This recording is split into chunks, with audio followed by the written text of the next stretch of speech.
Giant Puppets 2024. Here we go again. Let's take a look at these carnival festivals right here and the giant puppets. There was definitely some strange ones this year. I'm going to be posting some more videos, but very ritualistic. It's like a ritual with the music, with the whole team dancing. It's carnival. Especially that one. Look at that one. That one is weird. And it looks so realistic. Even with the eyeballs and the blinking of the eyelids. Here we have Voodoo Man, a clown, some sort of rainbow gas mask person, the winemaker, more clowns, the sunflower violinist, and the three-tailed fox. What do you guys think about these festivals? Do you think that there's a dark side to it? I can't believe what I just saw. Remember Neo from The Matrix and how he downloaded all his skills in Kung Fu? That's how we're training AI robots today. Let's check it out. Just a few days ago, TED released an amazing presentation from AI researcher Jim Fan from Nvidia. And in it, they show an amazing journey and research on how Nvidia is training robots in a virtual world in order for them to succeed in a physical world. In the presentation, they touted their new model, Isaac Sim. And essentially what it is a virtual training ground for robots to learn a variety of skills. Jokingly, they taught robots Kung Fu in a matter of hours, just like Neo in The Matrix. But where did Nvidia actually start? Well, funny enough, in Minecraft, where they let an AI bot loose to build things, craft tools, and eventually self-reflect. That's the most important skill for it to learn in order to adapt in the real world. Minecraft was just one piece of the puzzle, and I recommend you watch the entire video. I'll post a link in the comments. I'm not doing it justice, but incredible achievement from the Nvidia team. I think it has a ton of potential and use cases for us in the real world, and I can't wait to see what they do. With all that being said, we are stepping into a new era where artificial intelligence and reality begin to blur. Love to hear your thoughts. Leave a comment and follow me for more AI news, trends, and tutorials. Once they teach them how to fully learn, then the game gonna totally change. I wonder what this world gonna be like in the next 100 years. Skip the poison candy and abduction possibilities, and definitely avoid wasting your time on shaky house tours with vague shadow rip-off payoffs at the end, and just enjoy creeping yourself out with reality. Like the thought, you could be in a matrix of light manipulation right now, and you wouldn't even know it. If you were, how would you know?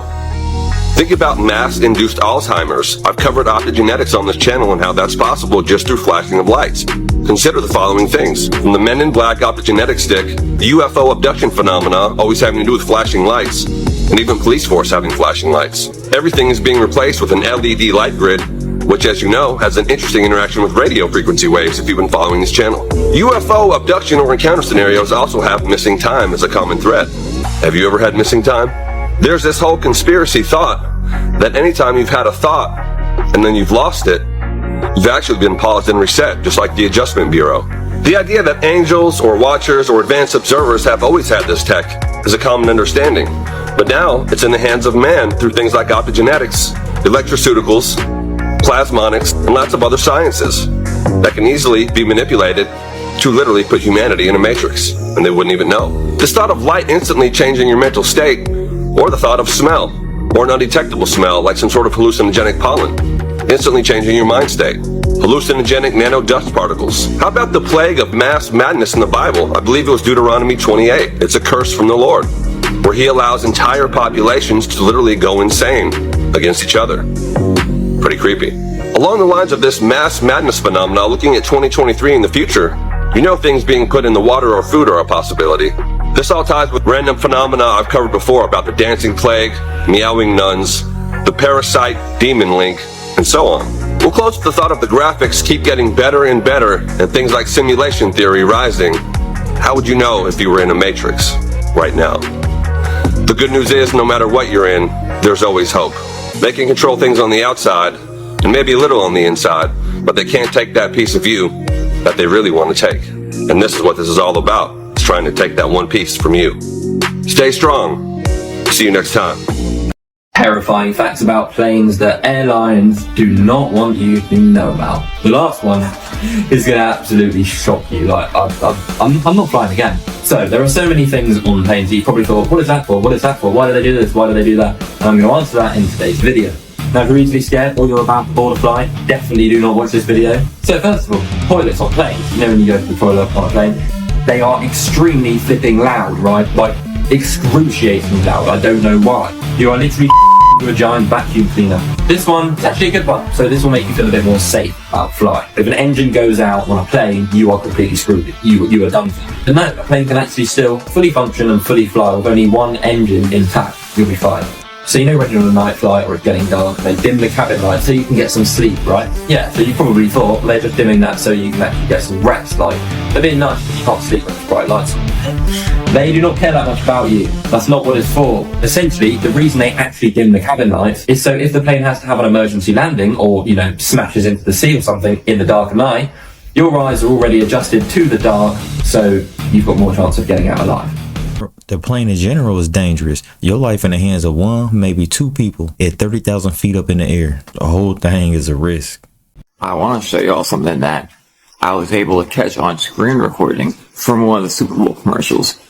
So let me know if y'all see it. They say the eyes are the window to the soul. If you see it, let me know in the comments. I'm not going to say it. All I will say is they are among us. Watch again.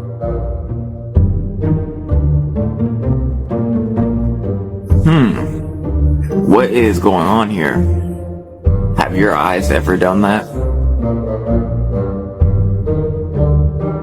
They live. Nothing to see here. For the people who say, oh, you're editing or you're doing something, I'm screen recording this right out of my phone playback. Like I have done nothing to it. All I do is record it and show it to you. Right in the Super Bowl commercial. What would cause that to happen, do you think? Hopefully you saw it. Time for a surprise drop. It'd be a lot of reaching when it comes to the celebrity stuff, but her pupils did do something strange. Maybe it was a camera focusing or something. You ever found yourself waking up 3, 4, 5 o'clock in the morning every night? Sometimes you just lay in the bed or you might go to the bathroom. But what if I told you it's a spiritual meaning behind this? We live in a matrix where everything is controlled by numbers. You have angel numbers that help you and you have so-called demonic numbers to go against these angel numbers. So when you wake up around these times every night, it could be a phone call. Because once again, we use numbers to make phone calls. The universe could be calling you at 3, 4 o'clock in the morning trying to tell you it's time for you to wake up. Not physical, but spiritual. Wake up. A lot of people have sleep paralysis where they wake up and they can't move. Understand what's going on. This usually happens around 3 to 4 or maybe 5 o'clock in the morning because we are going in a point where time is not moving. Spiritual gateways and spiritual doors open up around that time every morning. So sometimes it's best for you to be woke. Also, it represents the witch hours. 3 and 4 in the morning represents the witch. This goes back to sleep paralysis. Do you know why you can't move? Do you know what it means when the witch is rotten? The broom the witch is rotten represents your spine or your kundalini. The witch is rotten your back and stealing your kundalini energy around those times. That's why it's important to understand what is your chakras and what do your color frequency actually mean. Because if you have holes in your chakra, you have no one protecting you once you go to sleep into the astral world. Same reason why the media put out fear all the time, because it eats our energy field. That's why most religion people say only the word or the words can save you. Words is your sword.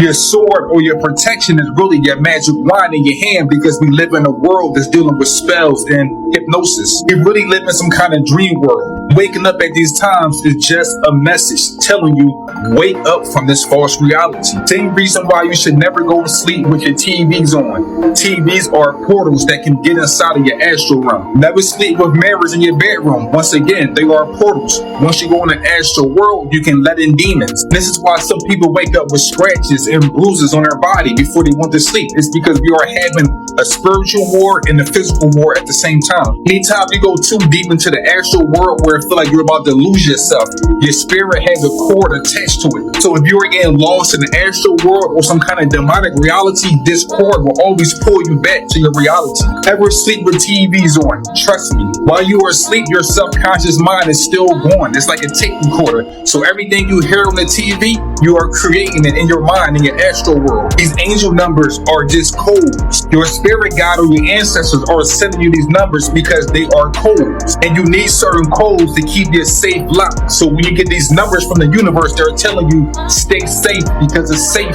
is number codes. Check out my ebook. The link is in the bio. How many people be up from 3 to 5 in the morning? Maybe they sending you signs to wake up. What do you think of methylene blue? Methylene blue is connected into copper. That's actually the research that I was doing on methylene blue. It's connected into copper. Anything blue, copper. It's always copper. But now I would not trust anything that comes from synthetic sources, because this is where you get into graphene and nanos and all of that whole situation. So remember, anything that is synthetic can come with graphene and nanos. Anytime it's synthetic. Anytime, any three-letter agency or three-letter company creates things like that, nanos and graphene. That's the biggest ones. And that's the thing. They want people to take these things because, once again, they have that stuff in it. Kind of like all those parasite pills that people are always talking about. All of those, nanos and graphene. Same thing. Better off just using some pumpkin seeds and papayas. Stick to what is from nature. Nature will never harm. Nature will always take care of you. Nature will always support you. That's for sure. This is the equation of the universe, and it can explain almost everything. It's called the Standard Model, and it's built off of the fundamental forces. Gravity is the weakest of the fundamental forces. You think it's strong, but the entirety of Earth cannot stop me from lifting my arm. But the thing with gravity is its range is infinite. The electromagnetic force is similar in that way, and mathematically, but it's much stronger than gravity. Electromagnetism is electricity and magnetism, two sides of the same coin. It gives us light and chemistry, and is pretty much the backbone of civilization. The strongest of the four, aptly named the strong force, holds the nuclei of atoms together. Protons all have that positive charge, so they should be repelled by each other. But the strong force is what holds them together. Although that power only goes so far as the proton itself. It's kind of like Velcro, where it works really well when it's close, but once even slightly separated, it doesn't really work at all. The weak force is responsible for what's called beta decay, or radiation. It's basically when a particle changes from one kind to another. Without it, everything would just be a neutron, and there would be nothing. The reason why gravity doesn't fit into the Standard Model is because it's so weak in the micro world that it barely has any effect at all, which is kind of okay. But if you try to apply it to our big world where gravity definitely has an effect, now the equation doesn't check. That's why this strip that I have is funny. This is basically like the summary of the equation, and gravity is just like crammed in there. It sounds simple in words, but I still think it's pretty cool how everything intertwines. The moon produces its own light, and it's not what they tell you it is either. First off, modern science has told us that the moon is actually just a piece of the earth that broke off, like a big rock, and is now orbiting around the earth. And you're about to find out that this is far from the truth. First off, rocks have a very hard time reflecting light. And let me bring it to your attention that the sun and the moon actually appear the same exact size in the sky. It is a common known fact, anyone can look this up, and they really try to tell us that the sun is 400 times larger than the moon, yet they appear the same size. Something's not adding up here. It makes a lot of sense though, when we look in God's word. And God made two great lights, the greater light to rule the day, that's the sun, and the lesser light to rule the night, that's the moon. And God set them in the firmament of the heaven to give light upon the earth. God made two great lights, the sun and the moon, right? He placed them in the firmament of the heaven to give light upon earth. The firmament is the glass dome that God created to separate the waters below from the waters above. The sun and the moon move around in a circular type fashion, just like so. Now, how do we know that the moon produces its own light? Well, we can look many places in the Word. Immediately after the tribulation of those days shall the sun be darkened, and the moon shall not give her light. But in those days after the tribulation the sun shall be darkened, and the moon shall not give her light. The moon shall not cause her light to shine, So God has made it very clear the moon causes its own light to shine. It's not a reflection. And he made that very clear for a reason, probably because he knew they'd try to deceive us. Now just more evidence that God's word is true. Notice how each time he referred to the moon, he said her. So we know the moon is feminine. Now this makes perfect sense when we realize the moon has 12 full moons every year. Women have about 12 menstrual cycles each year. The moon is the most full 15 days after the start of a new moon. Women are most fertile 14 days or 15 days after the start of a new menstrual cycle. God has made everything perfect. His word is true, it's accurate, and lines up perfectly with everything. Stop listening to what the world tells you and start listening to what God tells you. If you're ready to learn everything about the true flat earth, I don't think we covered by like a glass dome, but the atmosphere, as we call it, is definitely some kind of shield of some sort. And the moon, dope, the way it sync up with women like that, that's magical right there. The world, I believe, is honestly flat. That's what Mad Mike Hughes believed not too long before his life tragically ended. The world, I believe, is honestly flat. Mike was an American man born in 1956. He was known for being a flat earther and a daredevil. This all started back in 2014. Mike and his crew put together their first rocket. He was able to successfully launch just under 1,400 feet into the sky. Mike did sustain injuries from this. The landing was so hard, he thought he broke his back and he needed to use a walker for 2 weeks. Easy. I know, Mike. Easy. But I don't know if I broke my back. Took a pretty hard hit, and I'm feeling it right now. I believe I have a compressed fracture of one of my lower vertebrae. That accident didn't stop Mike. This just pushed him to work harder. 2016 comes around, and he decides that he wants to take another rocket trip into the sky. He attempted to gain money through fundraising. It didn't do good at all. So a little bit later, he came back out and said that he believed the earth was flat, and he went to the flat earth community to try to gain support from them to make more funds. He earned just under $8,000, and he told people that when he was launched into the sky, he was going to be able to see the earth in its entirety. He also mentioned that he planned on photographing the earth and that it would be flat as a disc. After acquiring the funds and building the rocket, Mike ran into some issues with the FAA and the BLM, which ultimately resulted in Mike having to move about 4 miles over so he's able to launch his rocket on private property. Mike stated that he is a daredevil and he is not much for authority or rules. Come February of 2018, Mike attempts to have a rocket launch. There's something wrong with the steam release, which causes him to abort the launch. March of 2018, Mike attempts another launch, which is successful. He's able to launch himself just under 2,000 feet. He reached speeds of up to 350 miles per hour. This was in the Mojave Desert. There was no reports of injuries. August of 2019 rolls around. Mike attempts another launch. It's postponed because of mechanical issues, and Mike also needed to be treated for heat exhaustion. It almost seems like Mike was unstoppable. He had a mission. He was determined, and he wasn't taking no for an answer. 2020 rolls around, and this is the launch that ultimately takes Mike's life.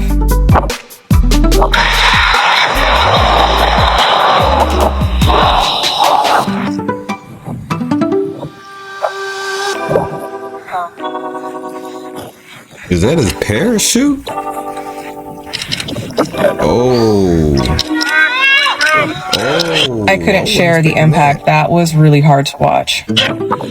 During the final launch, it is said that the parachute caught on the launching apparatus or the ladder, tearing the parachute possibly, which caused Mike's parachute to not deploy. You can see here in this picture, the parachute is not where it should be. It's also said that Mike was actually filming during this time for an upcoming Science Channel TV series. The flat earth community thanks Mike for his attempts at proving that the earth is in fact flat. I do want to point out that after Mike's passing, his PR representative did say that Mike was only using flat earth as a way to get funding to build his rockets. He was doing too much. I can understand he wanted to accomplish his goals, but after he broke his back that first time. I broke my back. What do you mean by that? My back is broken. What, a vertebrae or what portion? Spinal. I would have called it quits, but sad story. My condolences go out to Mike. Did you know that some people, maybe even some people that you know, believe that Earth is actually hollow on the inside and even might have its own miniature sun? One of the earliest and most well-known voices to pitch this hypothesis was the English astronomer Edmund Halley. Halley noticed magnetic anomalies around the globe, and he proposed the idea that Earth might be hollow with concentric spinning circles that would account for these magnetic anomalies, which at the time, technology and the scientific base of knowledge couldn't account for those anomalies, which led Halley to his hypothesis. And the idea that Earth might be hollow hasn't died out since then. Some people think that it's hollow and contains forms of life that either went extinct on the surface or never existed here on the surface at all. Life forms like dinosaurs and giants, King Kongs and Godzillas. And it's just one more take on how our planet might be shaped. Some people think it's flat, some people think it's round, some people think it's shaped like an egg, and there's probably people out there that believe we live on the inside of a giant tortoise shell. What do you think? Well, my hollow earth people, me personally, I don't think it's necessarily hollow, but I think it got hollow pockets, and how deep those pockets go and how far they go and what's down there and how long it's been down there.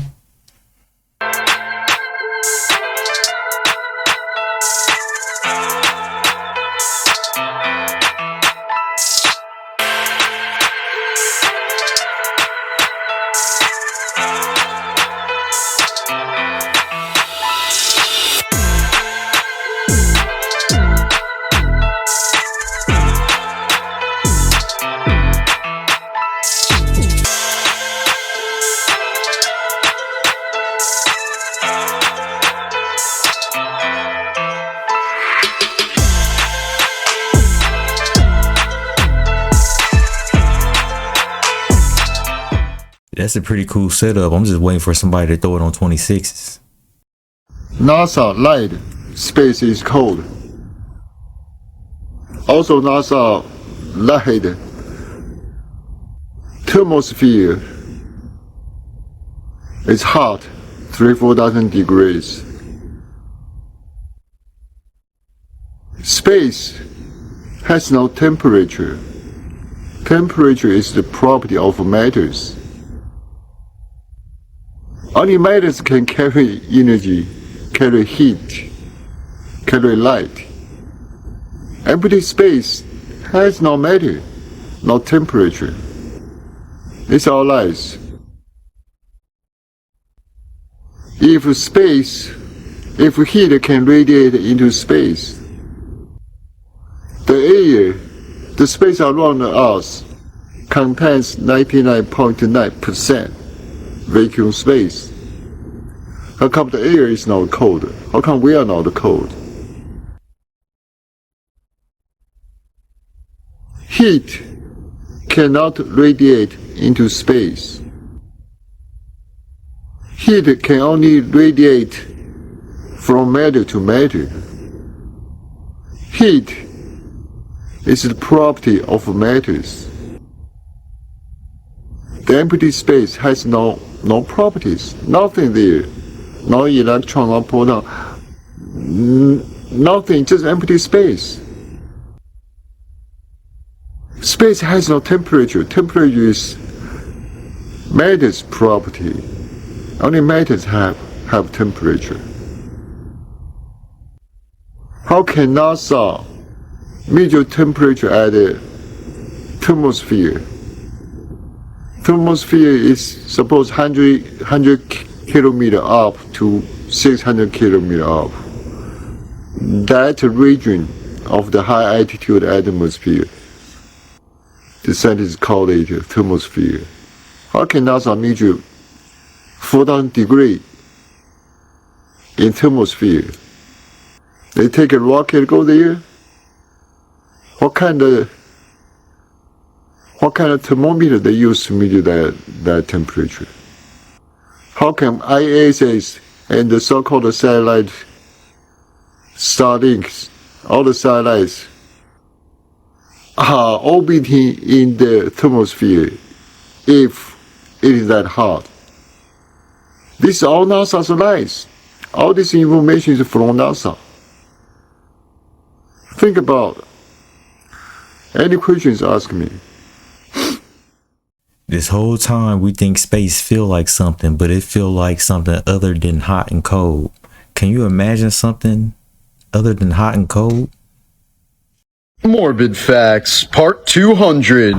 Playboy model Jasmine Fiore's body was discovered inside of a suitcase in August of 2009. She'd been murdered by her husband, Ryan Jenkins, who came in third place on the VH1 series Megan Wants a Millionaire, which aired that same month. Ryan completely mutilated Jasmine's body to prevent recognition, but she was eventually identified through the serial numbers of her breast implants. A janitor at a Houston office building was caught on camera dipping his genitals into a woman's water bottle, infecting her with an incurable STD. 12 other women later came forward saying he did the same to them, and their claims were verified when they tested positive as well. The man was later charged with aggravated assault with a deadly weapon. A teenager from Connecticut completed her bucket list right before she was fatally hit by a car. She wrote the list years earlier and had one item left: to save a life. Just before the car hit her, she pushed a friend to get him out of the way, thus saving his life.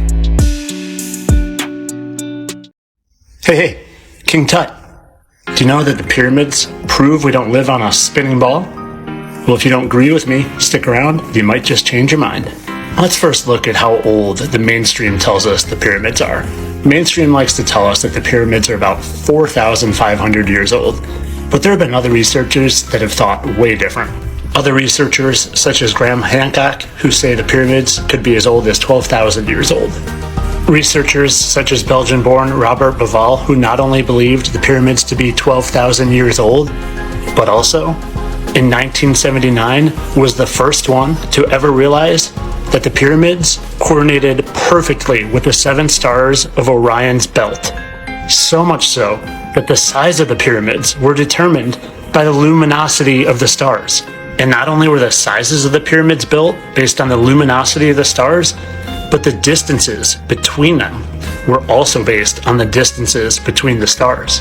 And 12,000 years later, we find that those pyramids are still perfectly aligned with Orion's belt, so much so that there is only a 0.067 degree fault. I would like to ask you how that is possible when the Earth in the heliocentric model is supposedly moving in several different ways. First, it is rotating on its axis at 1,000 miles per hour. Then it is rotating supposedly around the sun at 67,000 miles per hour. Next, it is hurling through the galaxy at 400,000 miles per hour. And not only that, it is hurling through the universe at an amazing speed of 2 million miles per hour. Never to return to the same spot, ever. I ask you, how is that possible on the model of the Earth that we live in? And I give you the answer.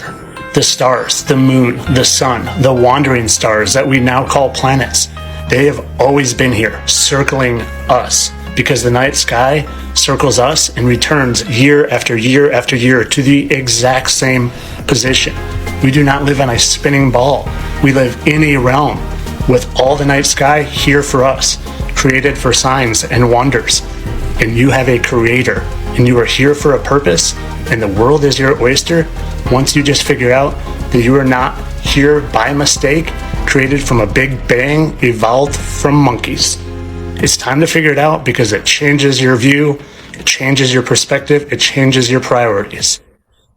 As always, though, just my opinion.